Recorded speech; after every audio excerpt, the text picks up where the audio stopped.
Hi folks, welcome to Skywatch Media News. This is the final week of July 2017.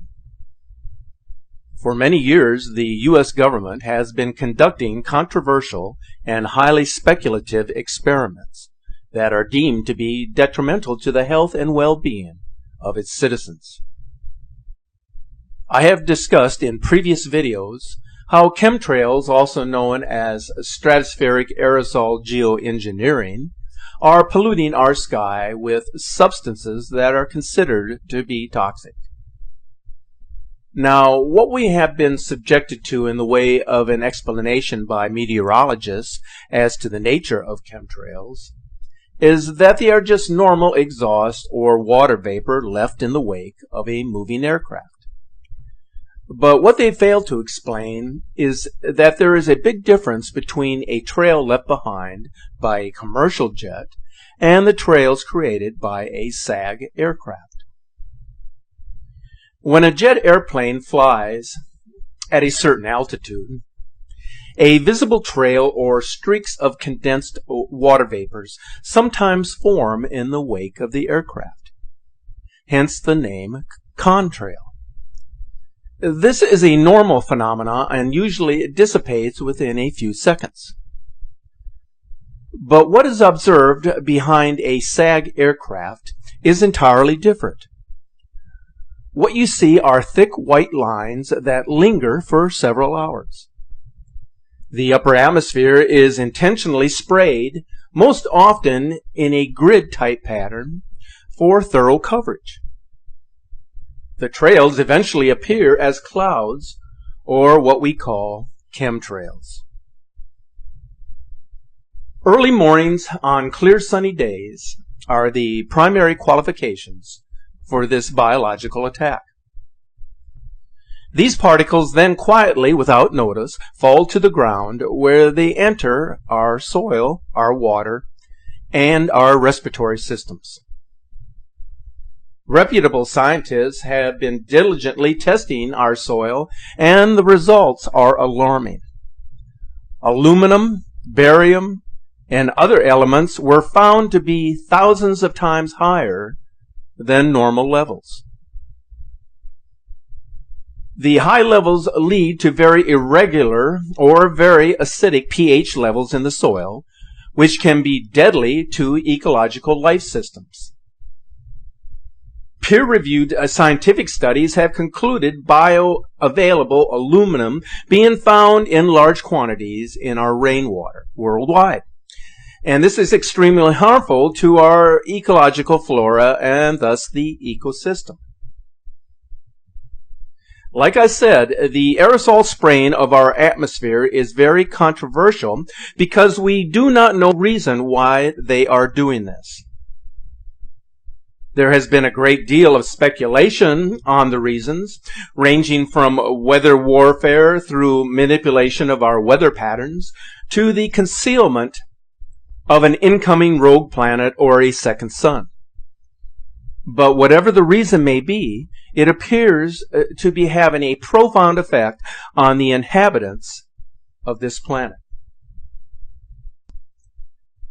There are some experiments that have gone on in secret for years.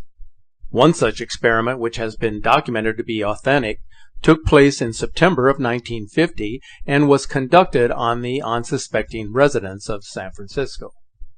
The purpose of the test was to see if the spraying of an artificial fog laced with bacterial components could be used to simulate a germ warfare attack. In this experiment, a Navy vessel used giant hoses to spray two kinds of bacterial agents into the fog of San Francisco, where it would go unnoticed. The test indicated that a successful biological attack could be launched from sea, as nearly all of the 800,000 residents of the city at that time were exposed to the cloud at a normal breathing rate. In this instant, the residents inhaled 5,000 or more particles of the bacterial agents per minute during the several hours that the agents remained airborne. In 2005, the FDA was compelled to admit that the same bacterial agents used in the San Francisco experiment can cause serious life-threatening illness in patients with compromised immune systems. The bacteria has shown up in several other Bay Area health crises since the 1950s, leading to some speculation that the original strain could have established a new microbial population in the area. Over the next 20 years, the military would conduct 239 germ warfare tests over populated areas, including a large-scale release of bacteria in the New York City subway system, on the Pennsylvania Turnpike, and in national airports just outside Washington, D.C. So it appears the human race is being hit from opposite ends of the spectrum. On one end, there are dangerous projects that are concocted by man to have dominion over our environment in a manner which is harmful to our health and counterproductive to the ecosystem. On the other end, there are powerful forces in nature which are affecting our very existence on this planet. Because events are happening so quickly, it is imperative that we stay on top of important stories which will provide some insight into events which have the potential to severely affect our way of life. The events are very broad, but they are consequential. So let's begin with the latest developments from the Yellowstone caldera. I believe it is especially important to understand what is taking place here lately, because it may be more serious than what any of us are being led to believe from this potentially dangerous region. Scientists have recently indicated that our planet is in a season of volcanic eruption. According to their observations, we now have a 10% chance of seeing a major eruption that will devastate the planet in our lifetime. Now, that may not seem like a high percentage if you're concerned about cataclysmic events, but over the past couple of weeks, the Earth has been hit by a series of earthquake swarms that have raised a red flag for a number of scientists. According to Volcano Discovery, there are some 38 volcanoes that are currently erupting around the globe, where the eruptions continue to escalate and where the activity has gotten progressively worse. The spike in global seismic activity is unlike anything witnessed in ages, and this is why the activity at Yellowstone is so incredibly alarming.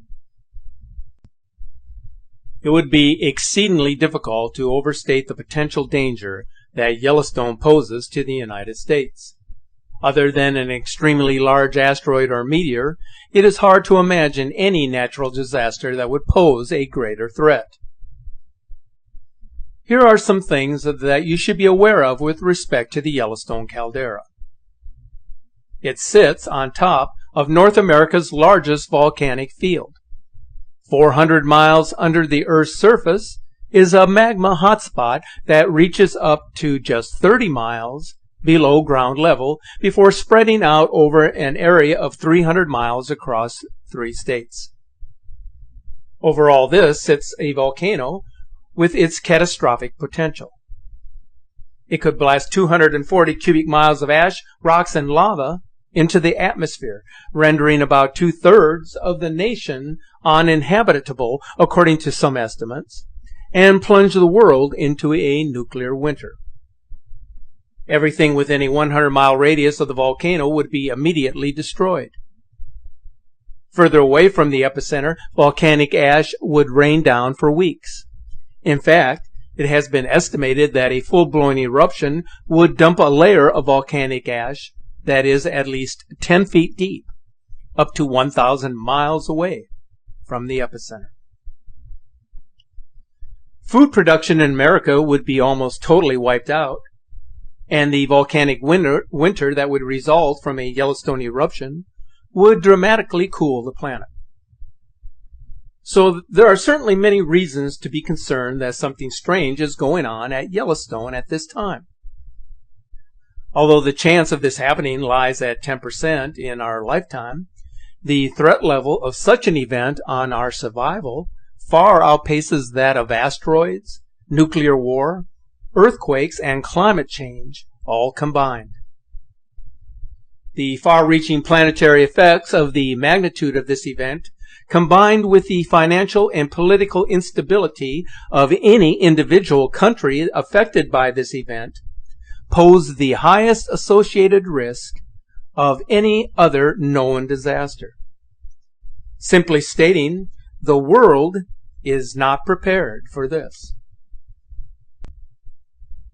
If we journey back into the annals of time, we get a much clearer picture of the devastating effects of volcanic eruptions that have the potential to do real harm to our planet. The eruption of Tambora on Sumbawa, Indonesia, killed well over 100,000 people, but ash clouds meant there was no summer the following year, and it was one of the most important climatic and socially repercussive events of the last millennium. The earlier Icelandic event killed close to 10,000 instantly, but the long-term effects wiped out 25% of the population and were felt across the planet. A famine in Egypt reduced the population by 1/6. 25,000 died in the UK from breathing problems, and there was worldwide extreme weather. Similar events today would be much more catastrophic due to population concerns, lack of sufficient food commodities, a dramatic cutback in world travel, and the reliance on technology. According to scientific research of volcanic activity over the last 300 years, we are currently in a volcano season. Simply stated, we are in a period of dramatically increased activity. What's happening at Yellowstone with numerous earthquake swarms in a very short time frame is worrisome not only to the scientists who monitor its activity on a daily basis, but also to the public in general. To say that volcanic activity has seen a huge uptick is certainly an understatement. But Yellowstone caldera, as potentially dangerous as it is not our only concern. Unusual seismic activity is happening now at the Katlan subglacial volcano in Iceland. One of the world's strongest volcanoes, which is situated below the ice cap, has seen an unusual series of 38 quakes in a span of just a couple of days, beginning on July 26th, including the largest quake to hit the region since 1977. What's even more unusual about these quakes is that they have apparently released a significant amount of hydrogen sulfide into the glacial rivers that carry meltwater from the volcano.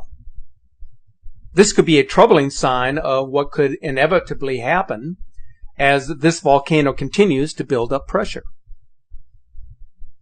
If it were to violently erupt, it could have a profound effect on the glaciers of Iceland, and we all know what that could lead to. But there's even more bad news from this region, as something strange is going on here. The largest seismic swarm in years has hit the Rhegians Peninsula, where more than 500 quakes have been registered in a 24-hour period. There's a great deal of concern surrounding the latest events from this area because the quakes took place in the region where the tectonic plates meet. So clearly something unusual and very discerning is happening here. Not far away in Greenland, mysterious steamers are rising from below a glacier in what is being reported as an unprecedented event. Something is going on here. There is heat coming from below, and this too is an ominous sign. The plumes of heat were photographed on July 11th, clearly showing that their origin is from below the ice. If this phenomenon is coming from a source of geothermal energy far below the surface, then this could explain the enhanced ice flow and the subglacial melting that is taking place from this polar region. Signs of change are now all around us. They are coming from below the earth, from the sea, and they are also coming from the sky. The barrage of earth and climate events continue to escalate worldwide despite the lack of acknowledgement from the cable news networks. On July 19th, the sea suddenly rose on the Caribbean coast of Colombia, pushing a wave of water on shore. Prior to the mysterious tsunami event, the sea receded more than 300 feet before the large wave inundated the shoreline. Investigators indicated that the strange wave was not associated with any seismic or tectonic activity, and that it was not associated with any passing tropical cyclones. So then, what could have caused this anomalous event to happen so suddenly? For the first time in 4 decades, 8 separate active cyclones were captured by satellite over the North Pacific Ocean. The last time that an event of this magnitude occurred was way back in 1974, making this event one of the most impressive on any scale.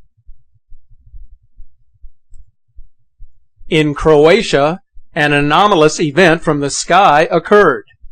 An enormous end-of-July hailstorm dropped tons of ice on the roads of Istria. The temperature dropped from 35 degrees Celsius to an astonishing 10 degrees in a matter of minutes. Check it out.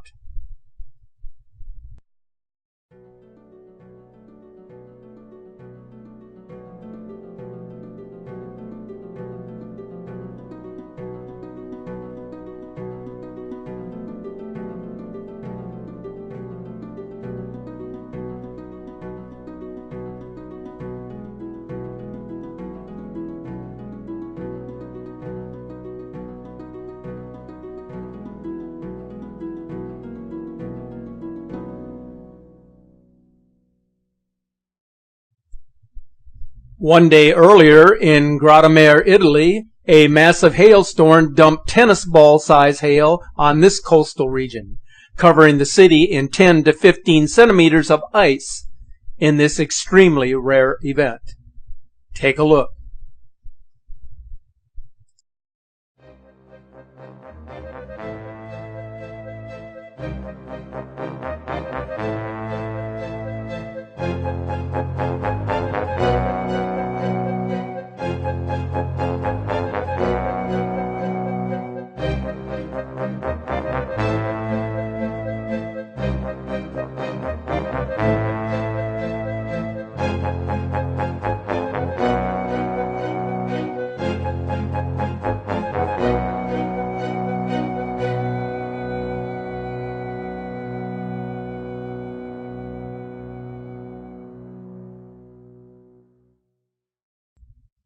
I mentioned at the onset of this presentation that the United States government has been actively involved in biological tests and experiments on its own citizens, and they've been doing it since the 1950s.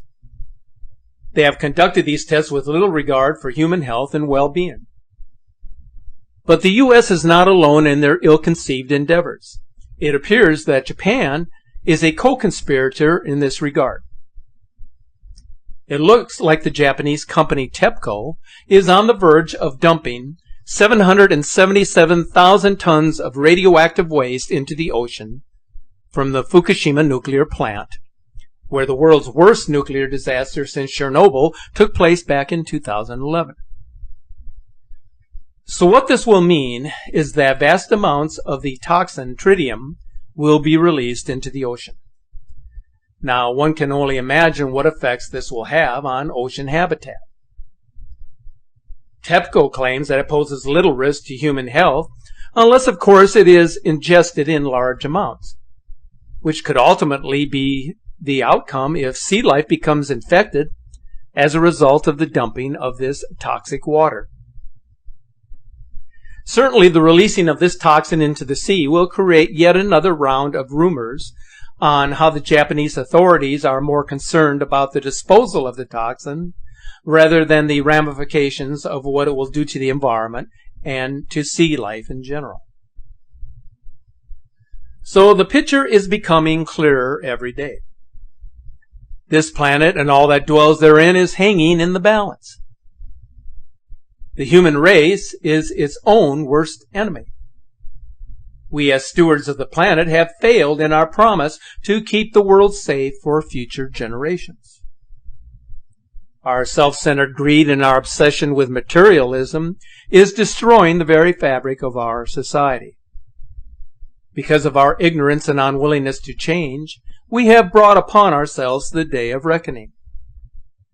There is a great wrecking ball hovering over us, quickly approaching to bring in the time of purification, as was so eloquently described by the Hopi elders in their address to the United Nations in December of 1992.